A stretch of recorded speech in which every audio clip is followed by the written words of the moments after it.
Thank you so much. I just hope I pronounced your name rightly. Yes. Twinomujuni. Twinomujuni. Twinomujuni. Yes. Okay, well, happy to see you and welcome. Thank you so much for joining us on Good Morning Uganda Extra today. Thank you so much for having me. What do you do at Campus France Uganda? So I am the head of Campus France Uganda. Yes. And basically, Campus France Uganda, what we do, we receive students who wish to study in France, and then we support them with the relevant information. We guide them on choosing the universities and making the applications. Then we read through the application to make sure it's okay, there's no mistake, and then we send the applications, and basically just work as the middleman between the student and the universities. Okay, yes. Very important. Now, when you call it campus, and many people know when you talk about campuses, you talk about universities. So what campus is this? Is this a university? Is this a school in Uganda? Is it a school in France? What is it? Is it a school called Campus France Uganda? What is it? No, actually, Campus France is a French national agency, which is under the Ministry of Education in France and the Ministry of Foreign Affairs. So it's not like a university or a school. It's an agency. It's part of the government of France. Yes. Okay, that's very important. How long have you been here? In Campus France? Yes. No, Campus France itself. How long has it been here? Campus France has been in Uganda since 2016. Okay. Yes. Let's talk about its benefits, of course, to Ugandans. What do they do? How do they come in? What do you do with them? Because you said you are the middleman. You are the middle agency to broker between these and they. And we just want to know, so how does somebody come in? So ideally for Ugandan students who wish to study in France, Campus France is there to support them in the process. Okay. So I'll give an example. If you want to study in another country, you just go and try to figure it out yourself, try to find the information. But then for us, what we do is receive you the moment you have the idea in your head that I want to study in France. We guide you. Basically, we give you the information, we show you the different universities. For example, if you tell me you want to study, let's say art, for example, but then you're applying to a university which doesn't have art. So we tell you, oh no, this university you've chosen is not the right fit for you because they don't have what you're looking for. So we come in by supporting students through the entire application process. Okay, very important. Now you talk about university. Do you only consider tertiary education, or you also talk about high school education? For example, if somebody is wanting to go to France, for example, and they want to go to some high school before they actually join university, do you also do that, or you've specifically mastered universities? Actually, we focus mostly on the tertiary education, the higher education. So if someone wants to do like high school, we can still support them, we guide them to the right people, but we focalize on tertiary education. On tertiary education. Now, very important, we know that when people are going to study abroad, there are exams that they normally do. There are those that they call, I think, DELF for you now in France, then there's TOEFL for English, and quite a number of these. So what happens with those exams? Do you sit those exams, or somebody just comes in with a desire and they say, I want to go to university, to do mass communication, do law, do all these things, and you find them there, or they have to go through the rigors of doing these exams? Actually, the DELF which you mentioned, so the DELF is a language exam. So to study in France, some universities have language requirements. For example, there are 6 levels: A1, A2, B1, B2, C1, C2. So some universities require B1, others B2, others C1. So the DELF exam which you talked about is a language exam which you sit just for us to be sure that you can speak French, you can express yourself in French, you can understand the different topics matching what you want to study. So it's not like an SAT exam, like an entrance exam. It's a language exam. Yes. Is it mandatory that you have to do it? If you're from a non-francophone country like Uganda, and you don't have any other proof, yes, you have to do it. So there is the DELF which you mentioned, and then there's TSF, which is also it's another exam which we also use. If you fail that exam, do you qualify to go and get a place, or because people fear exams? When you talk about exams, then you put people off. Well, if you fail the exam, you have a chance to resit the exam. Like you have some time, maybe some months to sort of practice and learn some more French, and then you receive the exam. But I don't think you'd fail because we have preparation classes at Alliance Française. So the moment someone is going to do the exam, they register with us, and then we take them through the preparation classes to show them. For example, the DELF has a different structure from the TCF, and if someone doesn't know, they're likely to not maybe get the required mark, and the pass mark is 50%. So it's very hard to fail it. I know what DALF is. I don't know what TCF is. What is TCF in this case? TCF is a test de connaissance de français, which means it's a test which determines your French level. So with DALF, you're the one who says, I think I'm on B1, I think I'm on B2, and then you request to sit for that exam. But for the TCF, you just sit the exam, then the exam tells you what your level is. So at these levels, do you tell these levels by what it would be, for example, by saying if it's A1, A2, or B1, B2, or C1, or C3, that's a level of a diploma, that's a level of a bachelor's, that's a level of a master's, or what is it? Actually, these are diplomas. So the language exam is just to test your language skills and to see what you can say, what level are you at actually in French. So it's not like an academic document, but it's a language document proving your language skills. Okay. Affiliations now. Did you have any affiliations of the different universities, or what happens? Affiliations, you mean like different universities which are connected to Campus France? Actually, Campus France, as I said, is an agency which coordinates all the universities in France. So we are in touch with all the universities in France, and anyone who wishes to study in France, in any university, whether public or private, can get information from Campus France. They come to you. Okay, so what opportunities are available right now as we talk? Are universities open now? What courses do people get in? What opportunities are available currently as we're talking that somebody would want to get into? Talking of universities, right now, if we're to talk about the bachelors, right now it's closed because it opens around November and closes in January. So for the people who want to study, to do bachelors, they would have to wait up to like November. For the masters, they should be open very soon, like between May, June, July. And then for the masters, universities have different dates and different opening dates. So for the masters, it's a bit diverse. It's hard to have a specific season and say this is an open season. And for doctorates, of course, it's on the open throughout, and I encourage people to come and apply, those who would want to do their doctorates in France, because it's not like a structured program where you say we have the opening date and we have this is the season. No, it's constantly open. Scholarships and sponsorships, because I think that's what many people would want to hear, or they're supposed to finance their own studies. What happens, you know, when you talk about such opportunities and say there's this, there's that, with campus here, then people would actually want to think about sponsorships and scholarships and say, oh yes, here I am, there could be an opportunity for me to be sponsored to go and study in one university in France. What about that?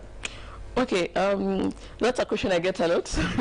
Talking about scholarships. So Campus France manages the government scholarships, the scholarships given by the government of France. They are managed by Campus France. But on top of that, it's also like, it's a platform which regroups other scholarships as well, which are not necessarily given by the government, but which are given by, they're offered by private bodies, by the institutions themselves. So there's a wide range of scholarships, which I may not be able to speak about, but if someone goes on our page, Campus France, they can see all the different scholarships which are there. But one thing I want to say is we need to think about being able to do things without someone necessarily paying for them. Because, you know, when you pay for something, you sort of feel the pinch, then you value what you're getting. So as people applying for scholarships, the reality is there are not as many as we would like them to be. So in case someone doesn't get one, they still need to sort of have a plan B. Yes. So how many scholarships you normally give a year? It depends. That's a very hard question to answer because it varies from year to year, depending on budgeting and all that. So I wouldn't be in position to say this number or this number. But now that we're talking about scholarships, I'll talk about the financing, the cost of studies in France.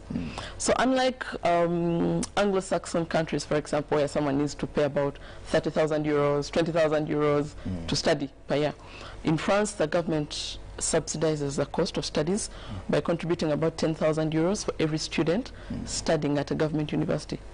So the cost of studies could be from 12,000 euros to 14,000 euros, but because the government is paying a bigger part of it, it means the student is paying about between 2,000 and 4,000 euros per year.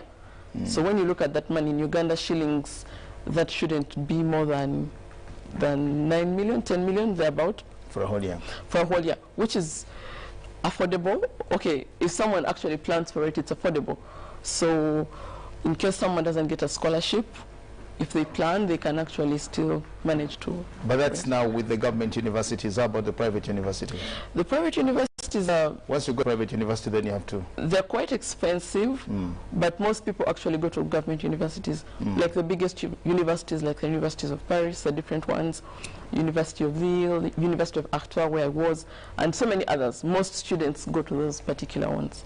Yes. Do you have so many Ugandans getting into there, or it's something that you're just trying to market to them? From 2016, when Campus France came in here, do you have Ugandans who are getting into it, or it's something that you're just trying to sell to them? So, okay, Campus France came in 2016, but we became more active around 2018. Okay. But we don't yet have so many Ugandans coming, and that's why we're coming out to reach out to the people and tell them you should consider coming to study in France, because France is among the countries which the biggest academic destinations in the world. And the biggest number of international students coming to France are actually Africans. But not many of those are Ugandans. We have very few Ugandans who are there. So we are trying because of the language, I'm sure. Because of the language. But you see, you can learn the language because anyone can learn anything. If you choose to learn a language, you can actually learn it because it's not a very hard language. So that's the reason why we are coming out to talk to the people. And then on top of that, we have about 1,500 programs taught in English. So it's still possible to go in France and study in English. Though, of course, someone would need French for communication, you know, day-to-day communication. Imagine if you want to, if you go to a restaurant, you want to order a coffee, or you want to buy something small. So you need some bit of French to be able to communicate in normal day life. So, well, that's, I think, very important. Can I get an opportunity to go and study in France if I'm just going to study English? I already know English, I can speak English, write English, all these things. Are there opportunities for those who want to do it in English? And of course, the French finds them on the way. They learn French on the streets when they get to Paris and Toulouse and everywhere. Yes, it's possible. If you want to go and study and do your program in English, it's possible. But there's just specific programs which are taught in English. So it's not open to all fields. It's just specific programs which are taught in English, but yes, it's possible. Yes. Are Ugandans embracing this to start with? Are Ugandans coming through? Are Ugandans coming in? Do you have any Ugandans who have actually gone? Do you hear from them? Do you have testimonies? Are there people there that we can look to and say, yes, they're already there, so they are an inspiration to us to also think about studying in France? Yes, we have some Ugandans who are already there. They're not yet the number we want, but excuse me, we do have some Ugandans who are already there, and most of them keep sharing their experiences on social media and all that. So I would say there are not yet so many, but we are. What are they studying? Most of them are studying business and courses related to business. Are there any specific courses that interest people to go and study, like engineering, IT, stuff like that? Are there any specific courses that you interest people to actually say, this is actually here? Because I think the government of France can do that, or the various universities in France can actually say, we have a specific program that we're marketing that we want actually to sell to the world, that so many can enroll for this. Actually, France is very diverse. Education in France is very diverse. So we don't have specific programs we are promoting. However, France is very big in environment, conservation, energy, fashion, art, luxury, winery. These are fields where France is leading, beauty, fashion. So anyone coming to study in France and is thinking along those lines is actually destined for a great career. But other areas are also open as well. Yes. What are the basics if somebody wanted to take up the opportunity and say, well, I should give it a try? What are those basics things that you say they actually should have? What should the checklist look like? Okay, so for someone going to do their bachelor's, of course the first thing is Form 6, which they've passed. Then they need a language certificate if they're going to study in French. Sometimes it's B1, sometimes it's C1, so it depends on the university, but they need that. And then, of course, they need a valid passport, and they need to have some money on their account to prove that they can take care of themselves while there. Or they need, if they have a scholarship already, or a letter from someone who's going to pay for their studies, maybe their parents or a relative or something like that. So that's what they need, and basically that's it. So with that information, we make the application file. It's called a DAP file, DAP, Demand Admission Préalable. So once we have that, we send it to the university. and if it's positive, if they have a positive response, then we receive the student and then work on the visa application. So we still support the students in the visa application by looking through the paperwork and making sure everything is okay. Because you can have admission and then your visa application gets denied if you don't know how to organize your application. So for a bachelor's, basically that's what they need. For a master's, requirements vary from school to school, but it's a bachelor's degree. The performance in the bachelor's degree depends on the different universities. Bachelor's degree financing to prove that someone can actually take care of themselves in France, and a language certificate if the program is in French. If the program is in English, no need for a language certificate. Valid passport, of course, and basically that's it. It's a very easy process. It's not complicated at all. It's an easy process. Many Ugandans would want to take up an opportunity of going to study, and they end up running from school and finding life elsewhere in France, just like that. People would say the only way to actually run out of this country is by going through going through school. Then when they get there, they find their way. How do you mitigate that? Well, for starters, I don't think we have many Ugandans doing that. And if you're there and you're planning to do that, please don't do that. Can we do it someday? Yeah, but you see what happens. I'll give you an example. I'm a chess player. In life, you need to look at life like a chessboard. You need to plan how you're moving. So if you say that, okay, I'm going to go through studies and then I reach there and then I run away, it may look like a victory for now, but you've cheated yourself because you're red flagging yourself in the system, and then you're blocking the possible opportunities you'd have gotten, and then you're going to be underground and struggle to build your career and all that.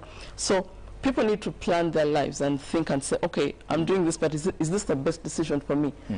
And if you have a chance to study in France, because French education is recognized all over the world, so if you have a chance to get into a university, it would be very interesting if you decide to actually walk out and go underground.